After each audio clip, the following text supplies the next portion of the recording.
Shalom saudara yang dikasihi Tuhan. Haleluya, apa kabarnya saudara? Saya yakin kita selalu luar biasa dalam Tuhan, amin. Karena kita punya Allah yang luar biasa, Allah yang selalu menyertai kita dalam setiap musim hidup kita. Senang sekali kita berjumpa lagi dalam ibadah online pada hari ini. Saya rindu kita satu sama lain saling mengucapkan Tuhan Yesus baik. Dimanapun kita berada, kita mau sama-sama fokus, kita mau sama-sama sembah Tuhan, kita mau puji Tuhan. Walaupun kita gak di dalam gereja, tapi kita percaya hadirat Tuhan ada dalam kita, amin. Haleluya. Mari saudara, kita sama-sama saat teduh sejenak sebelum memulai ibadah pada hari ini. Terima kasih Bapa, terima kasih Tuhan. Sungguh Engkau baik Bapa. Kami tidak dapat membalas semua yang Kau lakukan pada kami Tuhan. Hanya dengan menyembah-Mu, hanya dengan memuji-Mu Tuhan. Bentuk rasa syukur kami kepadamu ya Bapa. Terimalah setiap pujian dan penyembahan dari kami Tuhan. Karena kami percaya Tuhan, setiap penyembahan dan pujian yang berdasarkan dari hati yang tulus Tuhan. Ada hadirat-Mu Tuhan hadir. Ada roh-Mu Tuhan hadir di setiap kami Tuhan, di setiap keluarga ya Bapa, di setiap pribadi. Terima kasih Tuhan, terima kasih ya Bapa. Berkati setiap pribadi Tuhan yang sedang beribadah Tuhan. Kami percaya berkat-Mu tidak berkekurangan atas setiap kami Tuhan. Hingga saat ini Tuhan, kami masih dapat Tuhan memuji, menyembah-Mu. Kami masih diberikan kesehatan, kami masih diberikan damai sejahtera. Kami percaya karena Kau baik Tuhan, karena Kau luar biasa ya Bapa. Terima kasih Tuhan, terima kasih. Yesus, Yesus. Oh, terima kasih. Mari Bapak Ibu, kita mau sedikit sembah Tuhan. Kita mau keluarkan suara kita menyembah. Kita mau keluarkan suara kita memuji Tuhan. Kita mau katakan terima kasih ya Bapa. Terima kasih ya Allah yang kudus. Oh, terima kasih buat kasih-Mu Tuhan, buat kasih-Mu, penyertaan-Mu, sempurna kasih-Mu.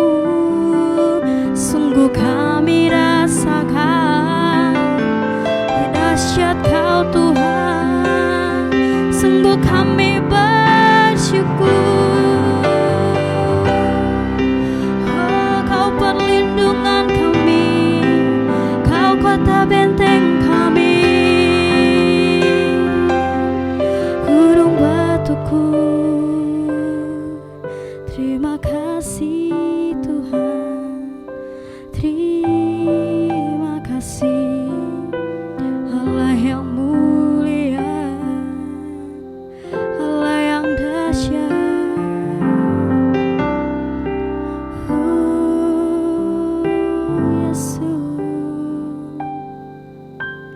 Yesus, Kau telah memulai segala yang baik dalamku. Engkau menjadikanku serupa gambaran-Mu dan berharga di mata-Mu. Yesus, Kau telah memulai karya yang mulia dalamku. Kau berikan hidup-Mu sebagai ganti dosaku. Karena kasih-Mu padaku, sekarang ku memuji-Mu, Allah yang setia, yang tak pernah meninggalkan perbuatan tangan-Mu. Sekarang ku menyembah-Mu,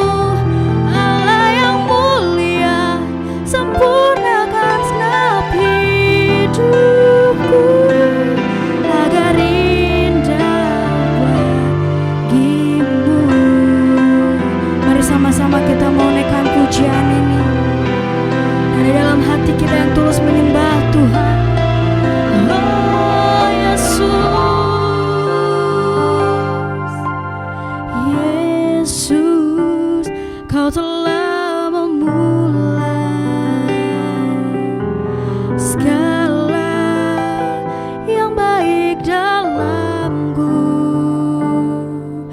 Engkau mencarikanku serupa gambaranmu dan berharga di matamu.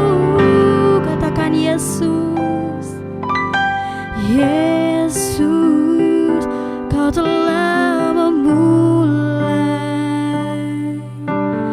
karya yang baik dalamku. Kau berikan hidupmu sebagai ganti dosaku karena kasih-Mu padaku. Sekarang ku memuji-Mu, Allah yang setia, yang tak pernah meninggalkan perbuatan tangan-Mu. Sekarang ku menyembah-Mu, Allah yang mulia, sempurnakan segenap hidupku agar indah bagimu. Sekarang ku memuji-Mu, Allah yang setia, yang tak pernah meninggalkan perbuatan tangan-Mu. Sekarang ku menyembah-Mu, Allah yang mulia, sempurnakan segenap hidupku agar indah bagimu. Oh, agar indah bagimu. Kau sempurnakan hidup kami. Kini kami mau memuji-Mu, kami mau menyembah-Mu, Allah yang setia, Allah yang mulia. Oh Yesus Tuhan, mari kita sama-sama mau buka suara kita sembah Tuhan. Kita sama-sama mau menyembah Tuhan. Kita mau agung-agungkan Tuhan. Dengan setiap penyembahan kita dan pujian kita, kita mau senangkan Tuhan. Oh, kami mau memuji-Mu Tuhan. Kami mau menyembah-Mu, sebab Kau yang layak disembah. Yesus Tuhan, kami percaya Roh Kudus-Mu hadir dalam setiap keluarga Tuhan. Kami percaya Roh Kudus-Mu hadir dalam setiap pribadi yang sedang menyembah-Mu Tuhan. Roh Kudus yang memulihkan, Roh Kudus yang melawat kami Tuhan. Kami tidak peduli dimanapun kami berada Tuhan. Kami percaya hadirat-Mu tidak jauh dari kami Yesus. Kami percaya 2-3 orang berkumpul Tuhan, hadirat-Mu nyata bagi kami Tuhan. Oh Yesus,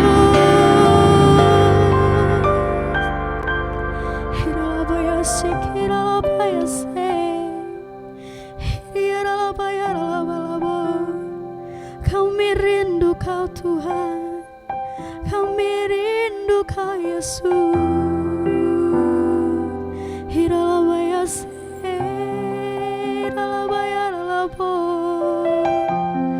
Jesus, Jesus, Jesus, sungguh kami dambakan kasih-Mu Tuhan. Sungguh kami bersyukur.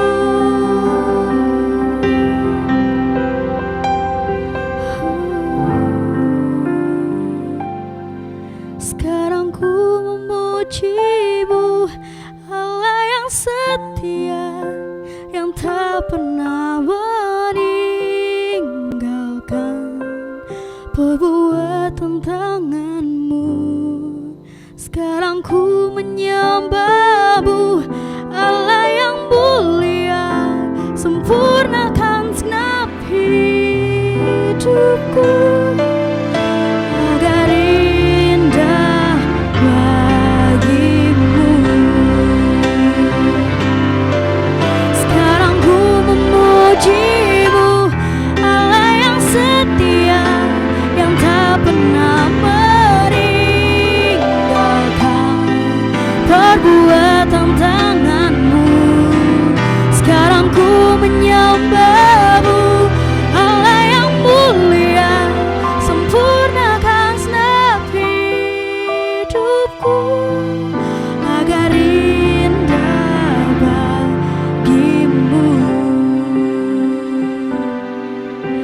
agar indah bagimu, agar indah bagimu.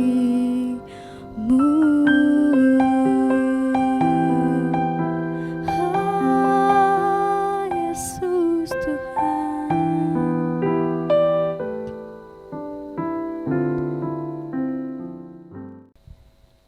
Haleluya, kita memuji Tuhan lebih lagi. Katakan haleluya. Terima kasih Tuhan. Kita mau katakan meskipun musuh di depan kita, kita percaya Tuhan Yesus selalu bersama kita. Haleluya Tuhan. Jangan pernah kami takut Tuhan, meskipun musuh depan kami ya Bapa. Meskipun musuh di depanku, rintangan menghadang langkahku, ku tahu sungguh Engkau bersamaku. Beribu rebah di kiriku, berlaksa di sisi kananku, ku tahu janji-Mu Engkau bersamaku. Takkan kami goyah Tuhan, takkan pernah goyah keyakinanku pada diri-Mu Yesus Tuhanku. Tiada yang seperti diri-Mu, Kaulah kuatku, kebanggaanku, gunung batu dan keselamatanku, kuat tangan-Mu, perlindunganku, Kaulah Allah sumber kemenanganku.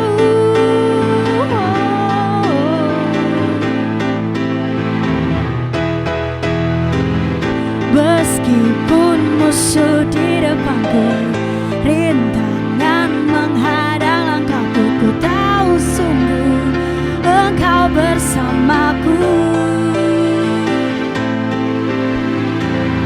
Beribu rebah di kiriku, berlaksa di sisi kananku, ku tahu janji-Mu Engkau bersamaku. Takkan pernah goyah keyakinanku pada diri-Mu Yesus Tuhanku. Tiada yang seperti diri-Mu, Kaulah kuatku, kebanggaanku, gunung batu dan keselamatanku, kuat tangan-Mu, perlindunganku, Kaulah Allah sumber kemenanganku. Oh, Kau sumber kemenangan kami.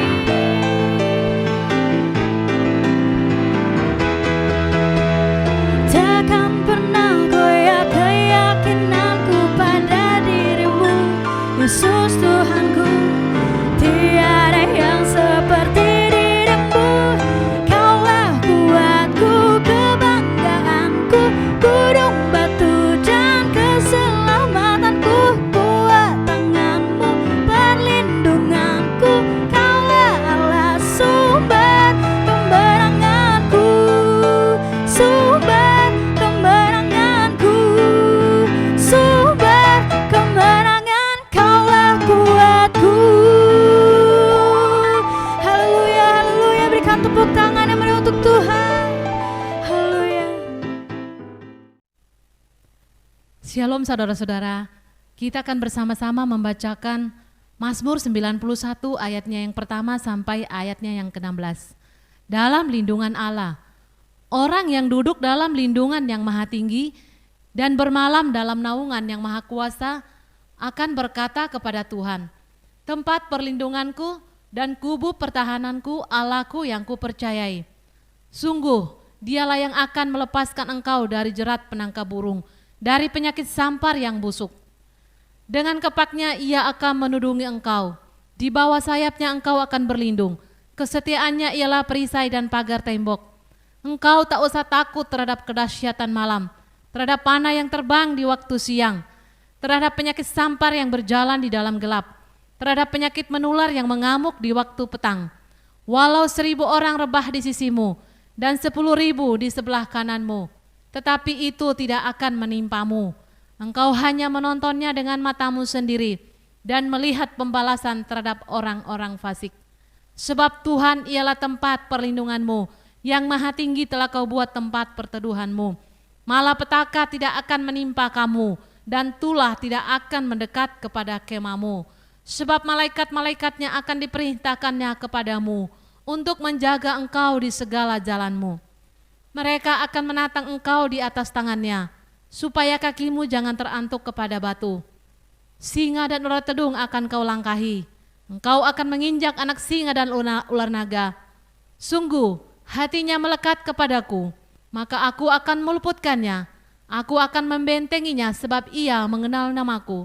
Bila ia berseru kepadaku, aku akan menjawab. Aku akan menyertai dia dalam kesesakan. Aku akan meluputkannya dan memuliakannya. Dengan panjang umur akan kukenyangkan dia, dan akan kuperlihatkan kepadanya keselamatan daripadaku. Amin. Saatnya kita mau masuk dalam pemberitaan firman Tuhan. Kita mau siapkan telinga kita mau siapkan hati kita mau jadi murid yang mendengarkan setiap firman Tuhan. Haleluya. Terima kasih Bapa, terima kasih Tuhan. Kami siap untuk mendengarkan firman-Mu ya Bapa. Terima kasih.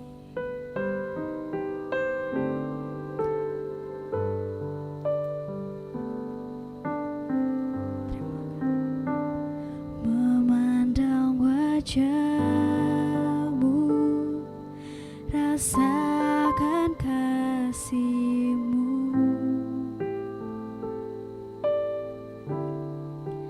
tinggal dekat-Mu setiap saat di dalam hidupku.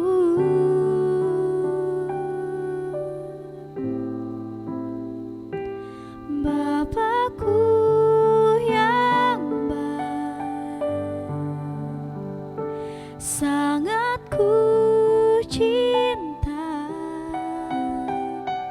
kasih-Mu padaku semakin nyata ku rasakan. Kaulah Bapakku yang baik, penuh karunia. Ku bersyukur selalu kepadamu Bapa.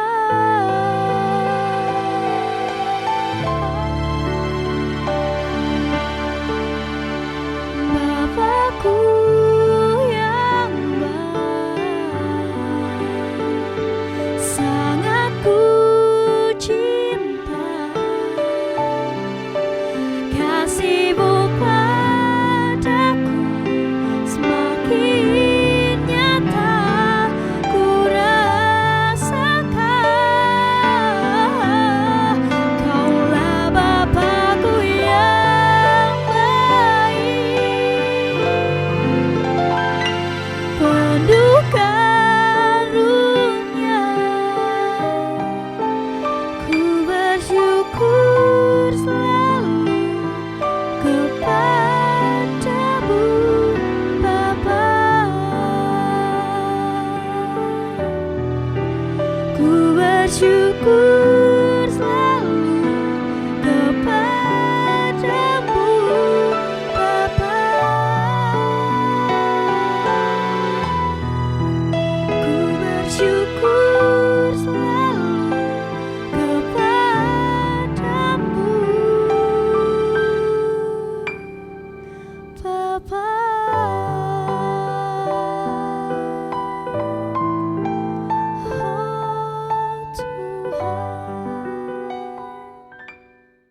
Shalom, selamat pagi, selamat hari Minggu, selamat beribadah buat seluruh jemaat GBI Cawan dan Kecapi yang saya kasihi di dalam nama Tuhan Yesus Kristus. Doa saya semua jemaat GBI Cawan Kecapi dari Gembala Sidang, Bapak Pendeta Bambang, Ibu dengan semua pelayan Tuhan, jemaat yang saya kasihi, semua dalam perlindungan Tuhan yang sempurna. Nah saudara, Bapak Ibu yang saya kasihi, dalam nama Tuhan Yesus Kristus, di pagi hari ini saya akan bicarakan sesuatu firman Tuhan yang sangat sederhana, yang sangat basic tentang kekhawatiran.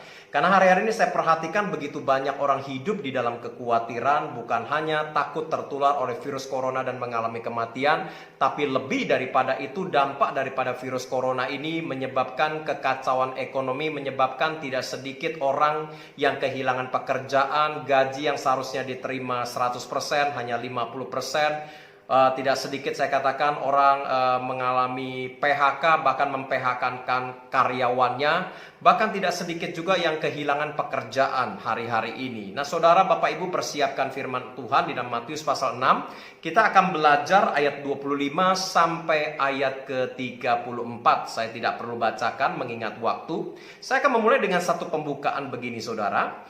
Nah Bapak Ibu yang saya kasih dalam nama Tuhan Yesus Kristus, seringkali kita mendengar perkataan tentang khawatir. Ya, ketika Anda mengalami kekhawatiran, mungkin gembala Anda akan datang ke rumah Anda atau ketemu dimanapun di jalan, dia akan berkata, udahlah jangan khawatir, serahkan ke dalam tangan Tuhan, Tuhan pasti bela.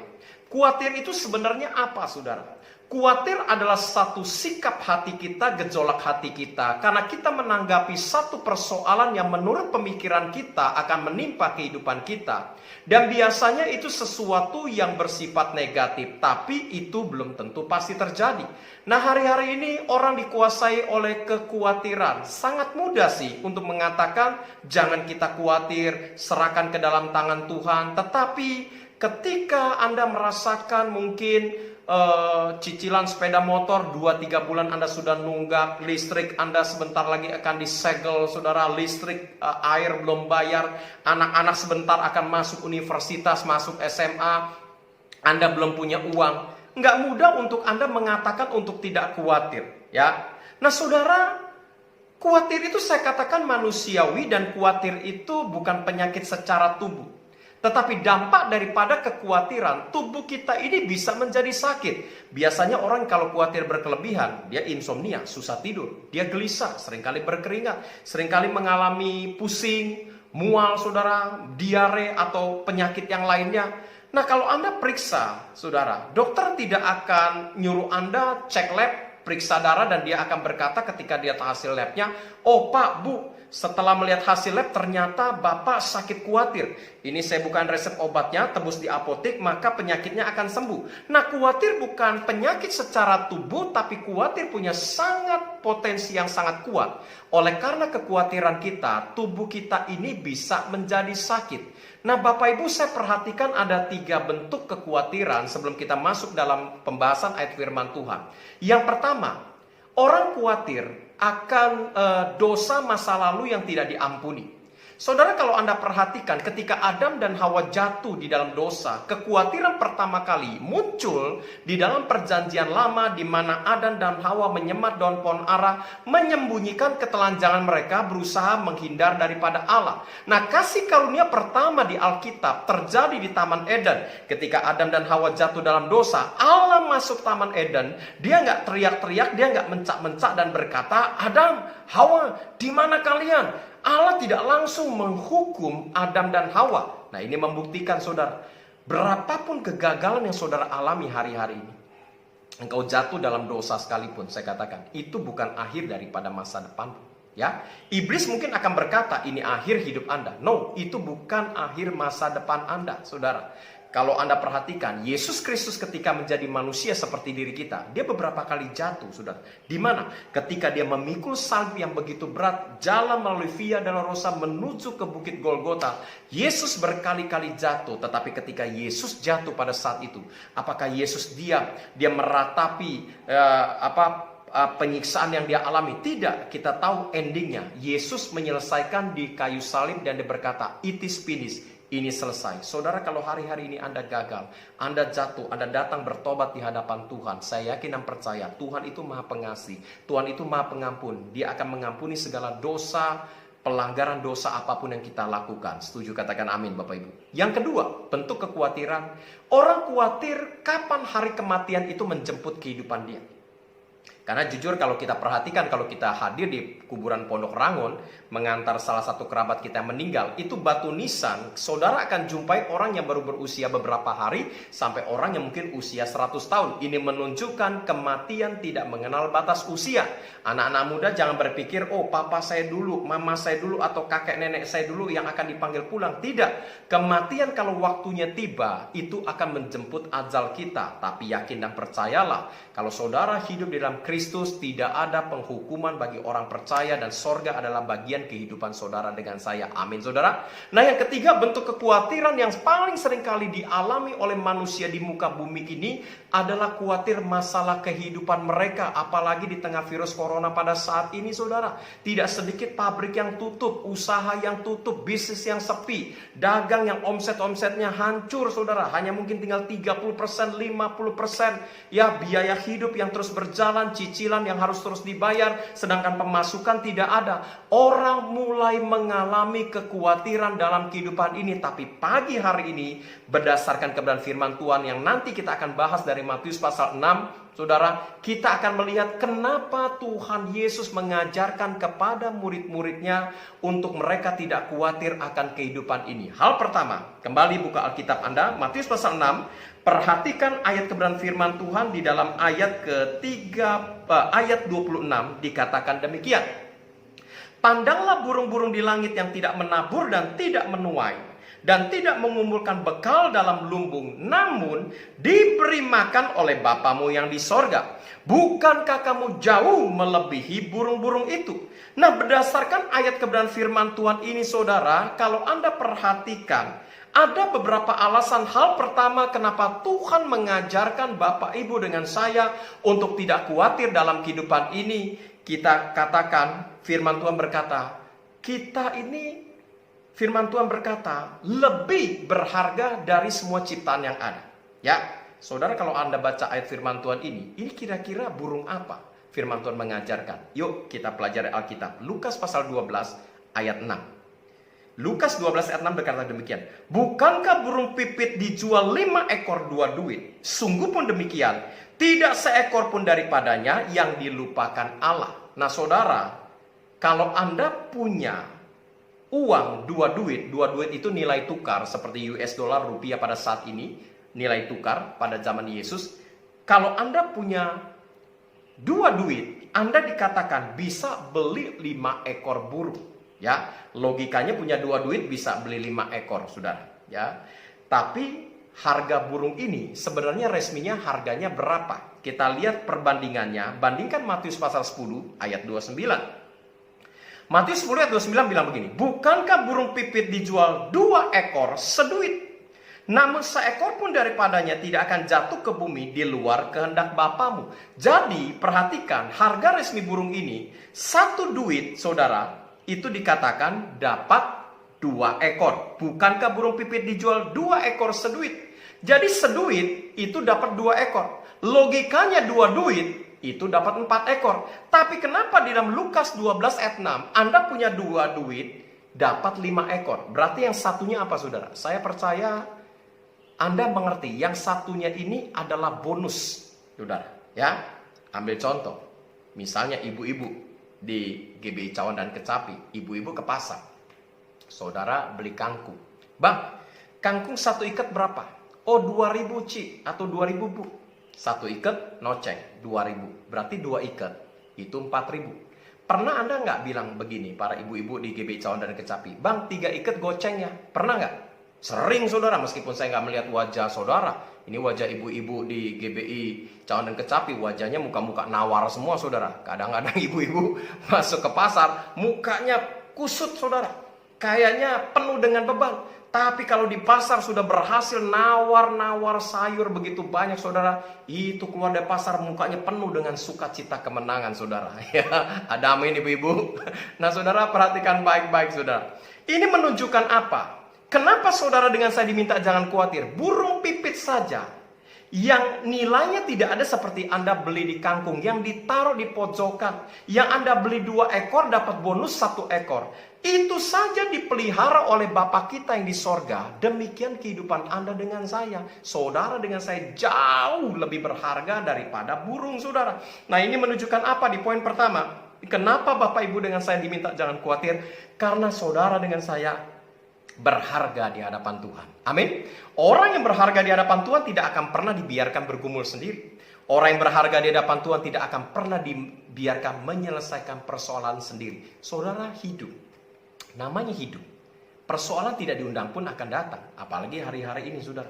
Mungkin Anda kehilangan aset Anda. Anda kehilangan tabungan yang selama ini Anda simpan di tabungan, di deposito, harus dikeluarkan. Karena mungkin gaji sudah tidak Anda terima utuh, bisnis mulai sepi, Anda dagang mulai sepi. Saudara, namanya hidup, saudara. Perhatikan baik-baik, masalah tidak diundang pun akan datang. Tapi syukuri semua persoalan yang ada karena saudara dengan saya berharga di hadapan Tuhan. Saya sudah cukup sering melayani di GBI Caon dan Kecapi.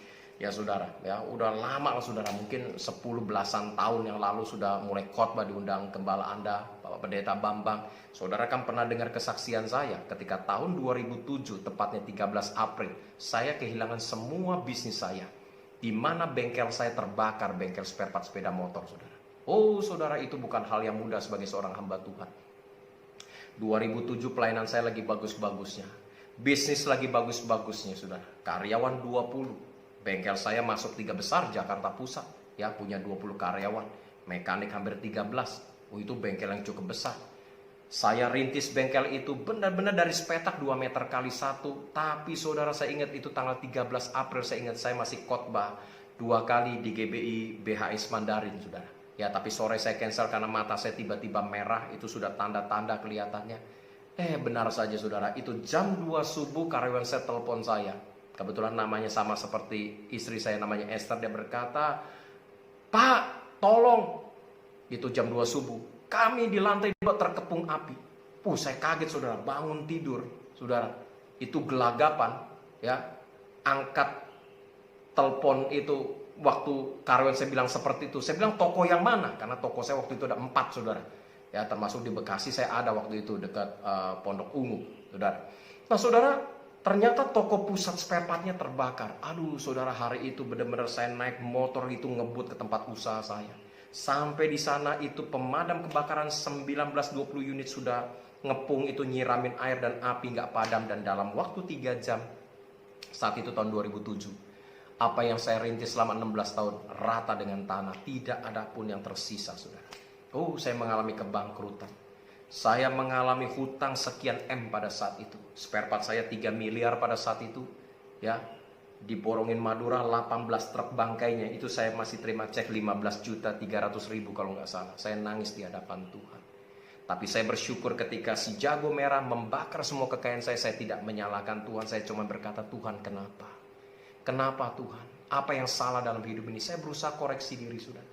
Nah hari itu saya mengalami kekhawatiran. Bagaimana nanti pendidikan sekolah anak saya, rumah saya sebentar lagi disita. Apalagi saat itu 2 mobil saya sudah jual yang buat pelayanan. Istri saya pelayanan saudara sudah saya jual pada saat itu. Mengalami kekhawatiran yang luar biasa. Rasanya saudara nggak munafik, seorang hamba Tuhan yang di atas mimbar bisa berkhotbah dengan penuh antusias, dengan penuh semangat dan selalu memotivasi jemaat dan berkata, jemaat kalau punya masalah jangan lihat kepada masalah yang ada. Tapi saat itu apa yang saya khotbahkan sulit untuk saya lakukan. Saudara, saya mengalami depresi tingkat tinggi. Saya mengalami stres, tiap hari kerjanya nangis, nggak bisa makan, badan saya kurus pada saat itu.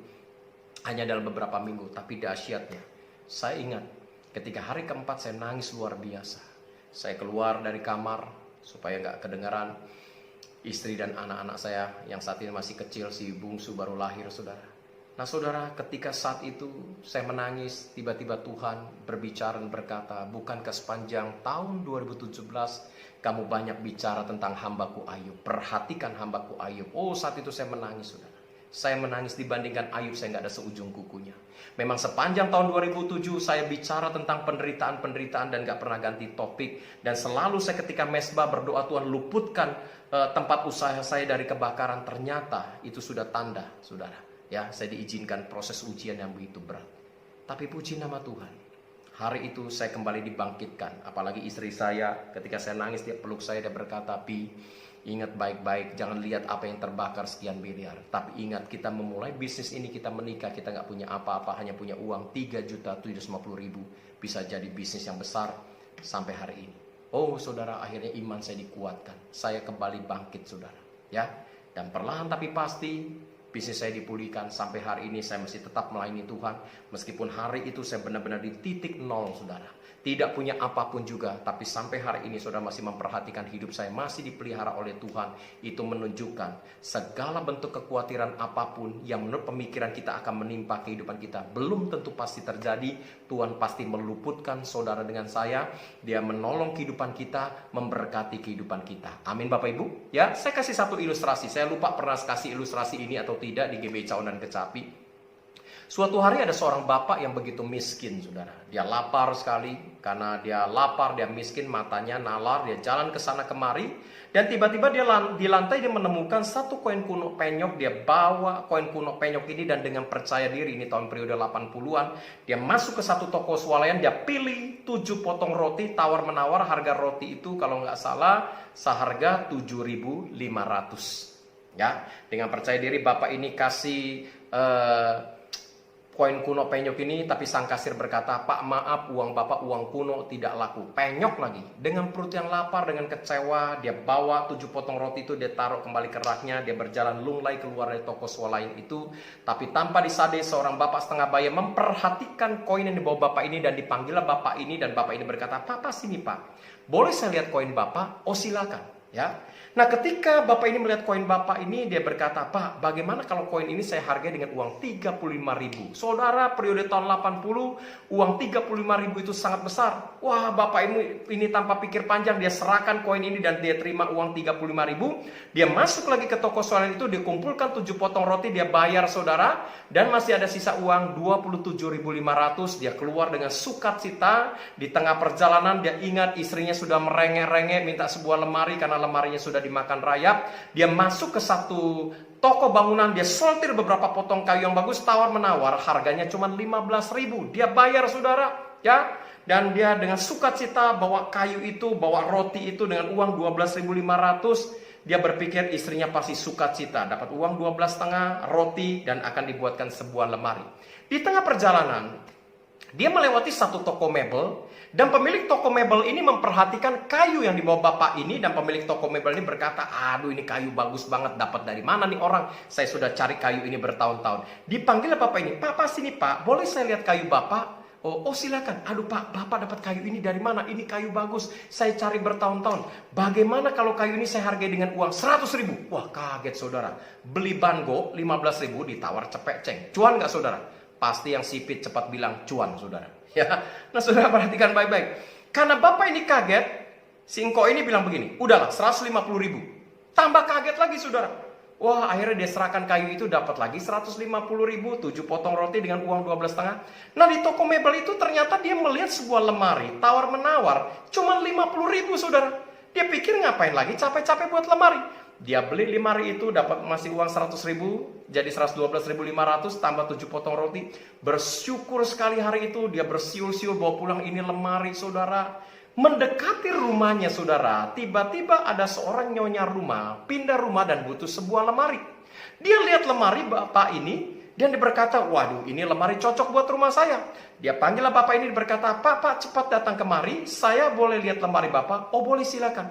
"Aduh Pak, ini lemari cocok buat rumah saya. Bagaimana kalau saya hargai dengan uang 300.000? Wah, lebih kaget lagi saudara. Ya, beli lemari 50.000 ditawar 300.000. Pasti untungnya berlipat kali ganda saudara.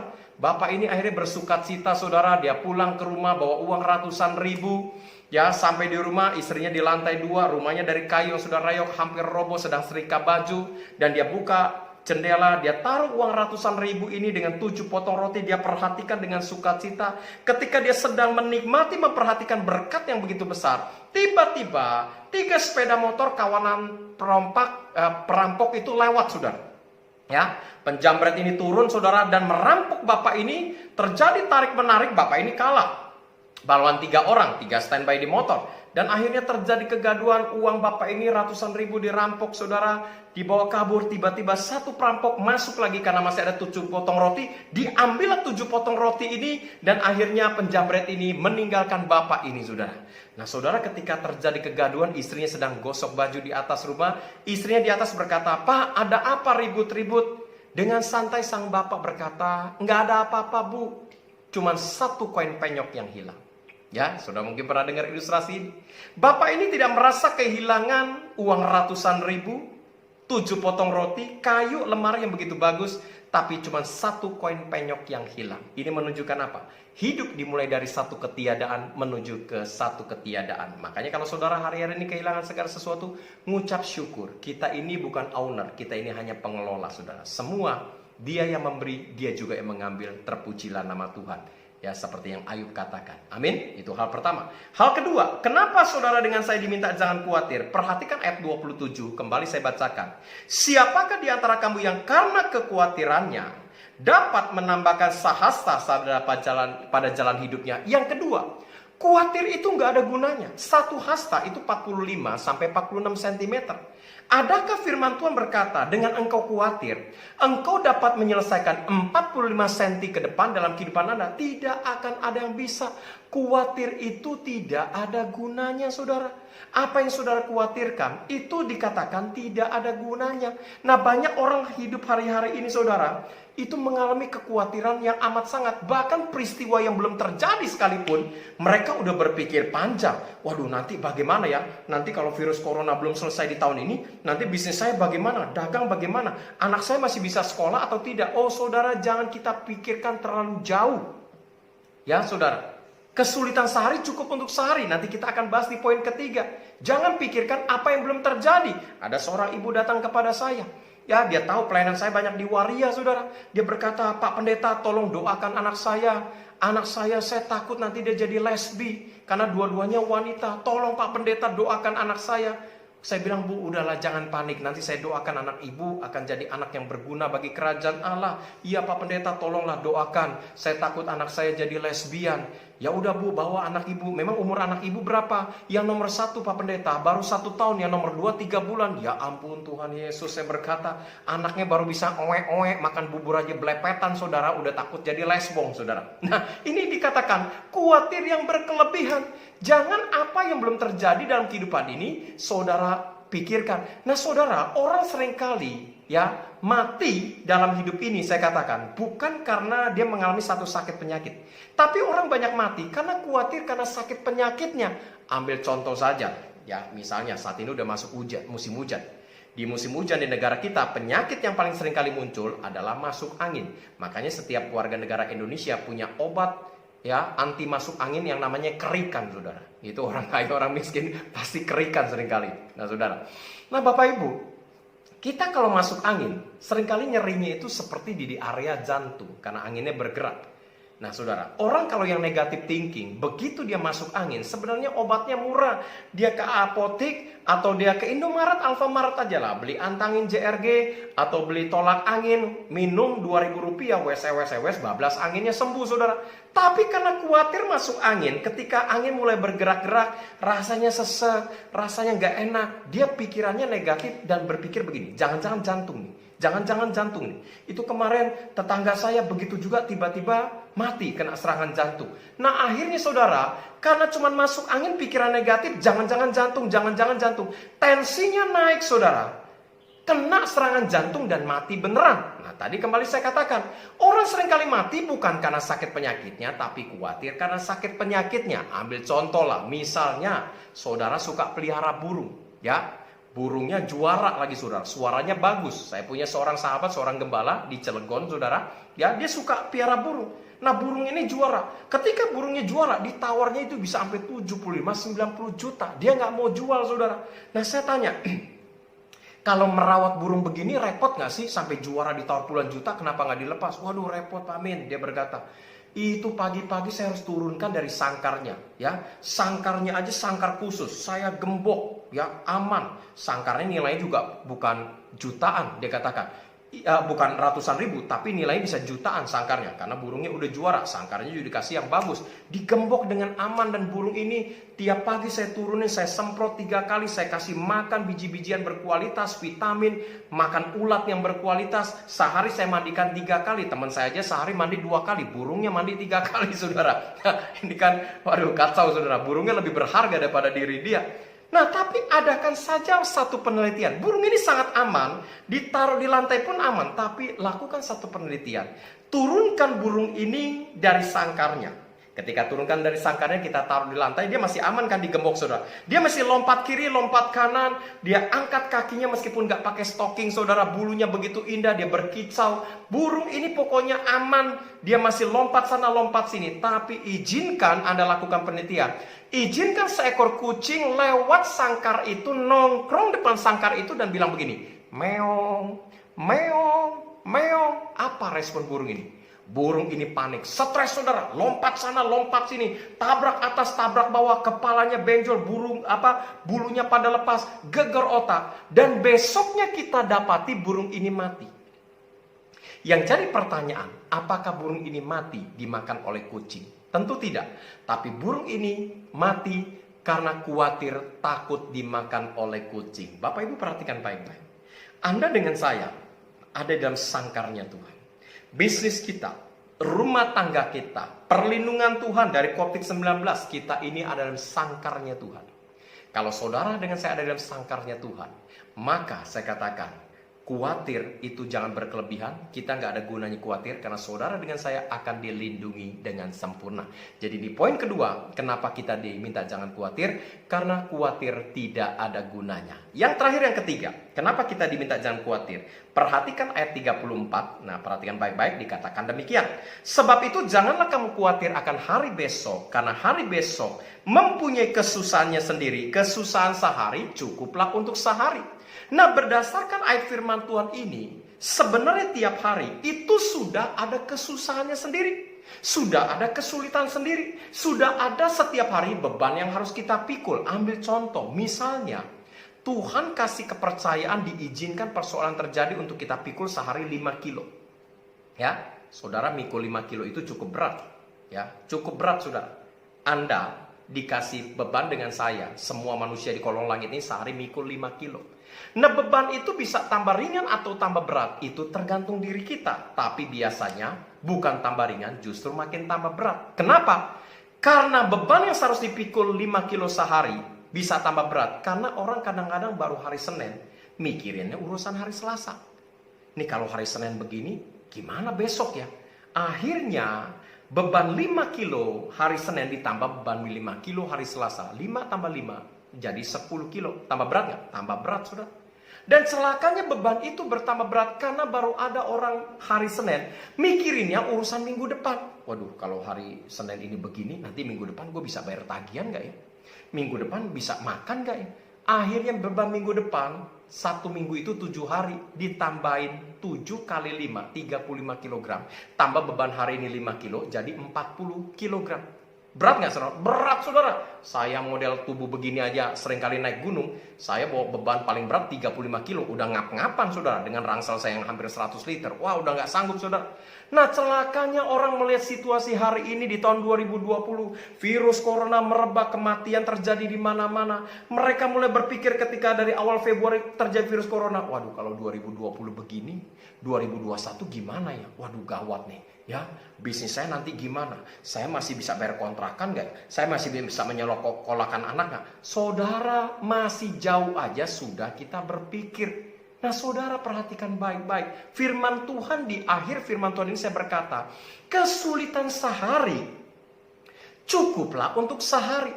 Lewati hari demi hari. Apa yang belum terjadi di minggu depan, bulan depan, tahun depan, gak usah kita pikirkan. Bukannya hidup ini gak perlu planning, gak perlu rencana. Percayalah, masa depan kita di dalam kendalinya Tuhan. Kalau saudara hidup dengan saya di dalam kebenaran firman Tuhan, masa depan kita bukan hanya dalam tangan Tuhan, dalam kendali Tuhan, tapi masa depan kita penuh pengharapan. Kalau hari ini Anda mengalami kegagalan, jangan pernah takut. Saudara, orang yang gagal bukanlah orang yang saya katakan ya dalam kehidupan ini, Orang yang berhasil, maksud saya, bukanlah orang yang tidak pernah gagal dalam hidup ini, tapi orang yang tidak pernah menyerah.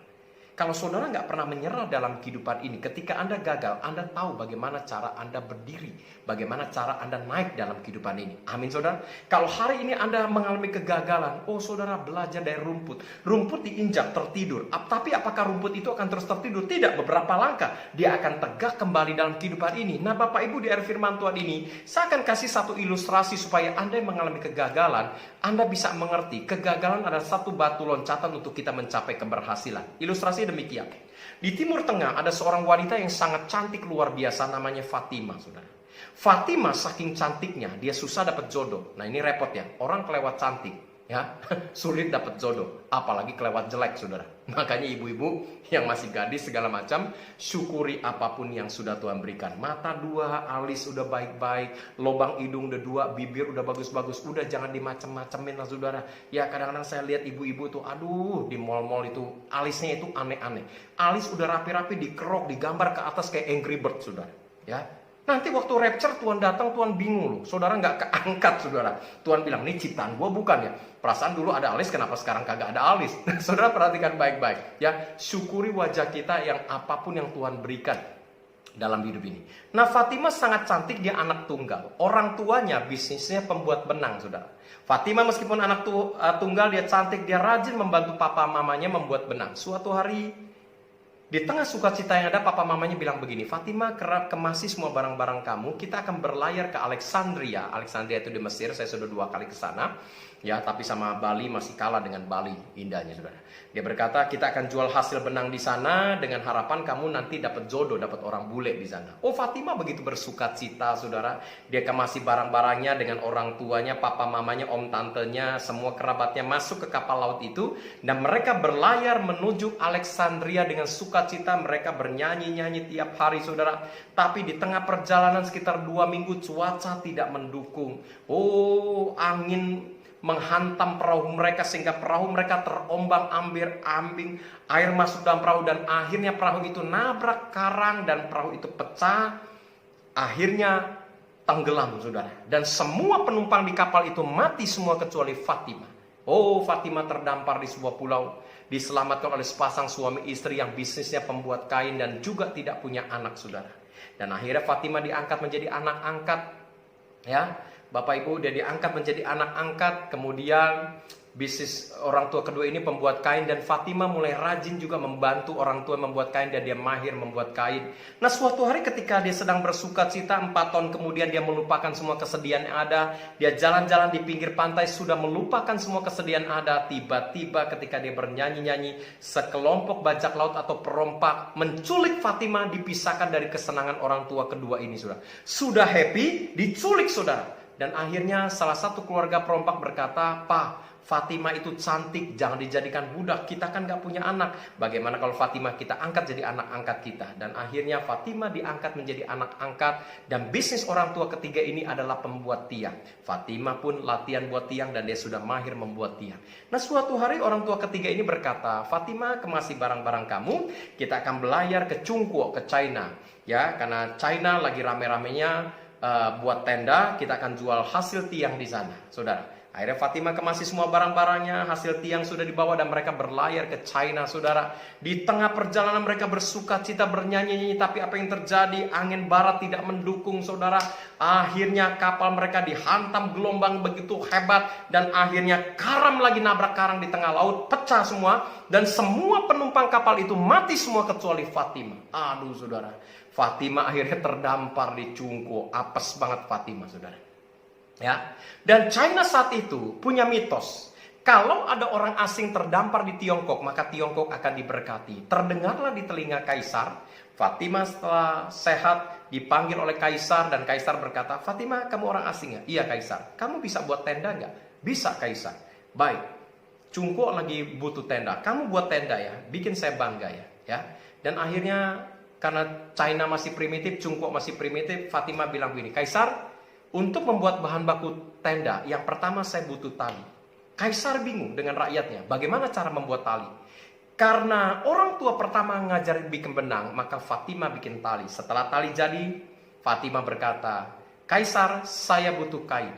China juga bingung cara buat kain gimana. Karena orang tua kedua ngajar bikin kain, Fatimah buat kain. Setelah tali jadi, kain jadi, Fatimah berkata, Kaisar, saya butuh tiang. Waduh, China juga bingung cara buat tiang gimana. Karena orang tua ketiga ngajarin bikin tiang, akhirnya Fatimah buat tiang, sudah. Dan akhirnya Fatimah membuat begitu banyak tenda di seluruh daratan Tiongkok. Oh, Kaisar terkagum-kagum akan Fatimah. Sangat kagum. Dan sebagai hadiah Fatimah, putra mahkota Kaisar satu-satunya dijadikan suami Fatimah. Saudara perhatikan baik-baik. Kalau saya mau tanya sama Anda, meskipun kita nggak tatap muka. Menurut saudara, Fatimah sukses apa gagal? Sukses apa gagal, saudara? Ya, pasti semua saudara bilang sukses. Tapi jujur, di balik kesuksesan Fatimah, lebih banyak suksesnya apa apesnya? Apesnya kan saudara? Apesnya lebih banyak. Makanya hidup kalau dijalanin jangan suka ngomel, suka komplain. Saudara, ya. Manusia hidup seperti itu, kadang-kadang lebih banyak apesnya. Umur kita itu cuma 3 hari, kemarin, hari ini, dan besok. Ya saudara, kemarin, hari ini, dan besok. Kita sebagai orang tua, seringkali tanpa kita sadari, entah Anda sudah oma, opa, atau orang tua, pernah nggak Anda marahin cucu Anda atau anak Anda bilang begini, lu tau nggak, bapak lu umur 7 tahun, ya makan aja susah. Kita bangga, dulu makan aja susah. Kita membanggakan kesengsaraan kita. Saya pernah marahin anak saya yang besar, ya puji Tuhan, yang besar sudah sekarang jadi developer, bangun rumah-rumah TNI prajurit di Medan dengan maminya, ya. Saya pernah marahin begini, Kevin, kamu tahu nggak? Papi lu umur 6 tahun sudah jualan pisang goreng. Umur 8 tahun papi udah kerja di tambal ban sepeda. Waduh, saya bangga mantan orang yang jual pisang goreng, mantan tambal ban kerja di pinggir jalan. Kita seringkali membanggakan kesengsaraan kita kepada anak cucu mantu kita. Tapi itu kemarin, makanya saya katakan umur manusia itu 3 hari. Kemarin, hari ini, dan besok. Kalau kemarin Anda hidup dalam penderitaan, dalam kemiskinan, dalam kesusahan, begitu banyak kesulitan. Hari ini kok masih berjuang hidup pas-pasan, saya mau katakan. Di depan saudara, segudang pengharapan Tuhan itu berikan dalam kehidupan saudara dengan saya. Makanya firman Tuhan berkata, jangan kita khawatir karena kesulitan sehari, cukuplah untuk sehari, hari besok itu urusannya Tuhan. Ya saudara, makanya di akhir firman Tuhan ini, mari Bapak Ibu GBI Jemaat Cawan dan Kecapi di Bekasi yang saya kasihi, jangan kita khawatir dalam kehidupan ini. Memang situasi kita nggak bisa menebak. Meskipun antivirus sudah ditemukan dan bulan 12 ini mungkin sudah akan disuntik orang dengan antivirus yang ada, saudara, terutama di negara kita, di Januari juga, saudara. Ya, itu tidak menjamin. Saya mau katakan, tidak menjamin orang bebas dari virus corona ini. Tapi perhatikan baik-baik. Kalau saudara nggak khawatir, saudara percayakan hidup saudara dengan saya ke dalam tangan Tuhan. Maka perlindungan Tuhan, seperti tadi, kita ini dalam sangkarnya Tuhan, itu akan sempurna buat kehidupan saudara dengan saya. Kalau mau bicara tertular, saya ini paling resiko tinggi, saudara. Ya, bayangkan dari bulan April, Maret virus corona, sedikit kesaksian, sampai di awal April, saya ini bergerak turun di lapangan. Seminggu saya di jalanan 3 kali. Ngapain saudara? Saya lakukan aksi sosial. Ya, puji nama Tuhan, sampai hari ini saya berbicara sudah hampir mendekati 8.000 paket sembako. Ya, puluhan ribu makanan, ratusan baju APD. Itu saya salurkan kemana? Ke para tunawisma, pemulung, waria, penampungan orang gila, penjara-penjara. Ya, jadi saya seringkali ke pemulung, malam saya ke tunawisma, kasih mereka makan, kasih mereka sembako. Karena ratusan orang antri bersentuhan dengan kehidupan kita. Saya hitung sudah di atas 65 kali saya melakukan aksi sosial melalui ministry yang saya punya, yaitu House of Bread, Rumah Roti, dan yayasan yang saya miliki, YKATB, Yayasan Kasih Anak Terabangsa. Kalau mau bicara tertular, saya paling rentan. Jujur aja saudara. Ya, dan saya berkata saya bukan sakti. Pendeta pun bisa tertular oleh virus ini. Tapi saya cuma berkata, Tuhan, hidupku milikmu.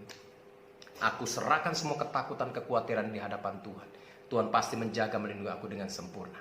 Ya, dan puji nama Tuhan sampai hari ini, anugerah Tuhan, saya masih berdiri dengan sehat. Ya, jujur aja, maaf kata saudara, saya khotbah ini sambil duduk karena kaki saya kemarin baru dapat eksiden. Ini jujur saya kasih lihat ya, saya masih pakai tongkat Bapak Ibu.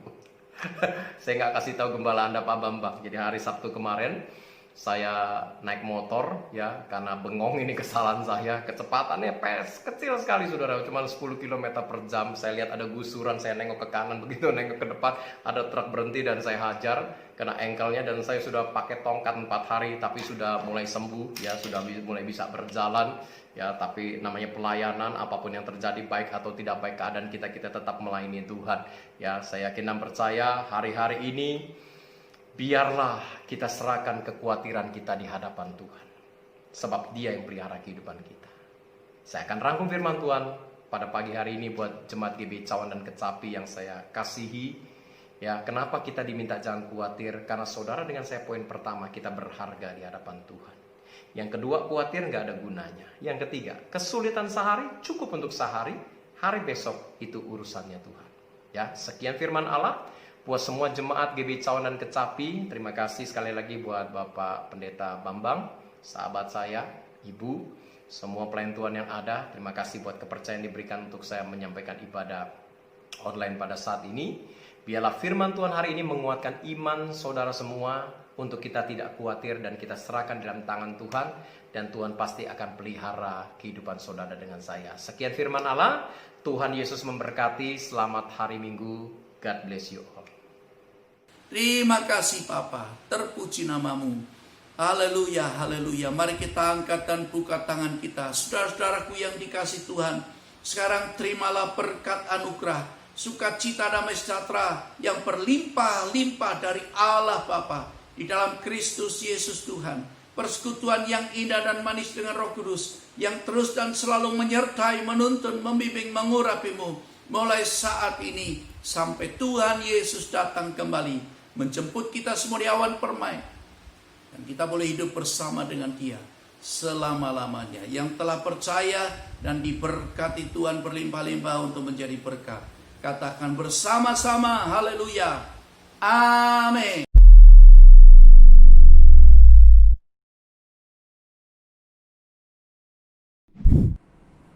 Shalom Jemaat GBI Cawan dan Kecapi. Saya akan memberitahukan pengumuman dalam sepekan ini. Yang pertama, pada hari Selasa ada menara doa yang akan dilaksanakan melalui via Zoom, dan link Zoom akan di-share melalui grup Gemar. Yang kedua, pada hari Jumat akan ada Cool Gas DNA pada pukul 7 malam hingga selesai yang akan dilakukan melalui aplikasi Zoom, dan link Zoom akan di-share melalui grup Gemar. Kemudian pada hari Sabtu, seluruh pelayan jemaat GBI Cawan dan Kecapi diwajibkan untuk mengikuti kegiatan puasa. Dan yang keempat, pada hari Minggu akan ada ibadah online melalui YouTube GBI Cawan dan Kecapi pada pukul 8 pagi. Dan bagi jemaat GBI Cawan dan Kecapi yang ingin memberikan persembahan khusus, persembahan kasih, persembahan persepuluhan, dan yang lain-lainnya, dapat mentransfer ke nomor rekening GBI Taman Harapan Baru. Dan untuk ibadah raya GBI Cawan dan Kecapi masih akan tetap dilaksanakan secara online, dan kami menghimbau untuk seluruh jemaat untuk tetap mengikuti ibadah online. Sekian untuk pengumuman gereja dalam sepekan ini. Kami ucapkan terima kasih. Tuhan Yesus memberkati.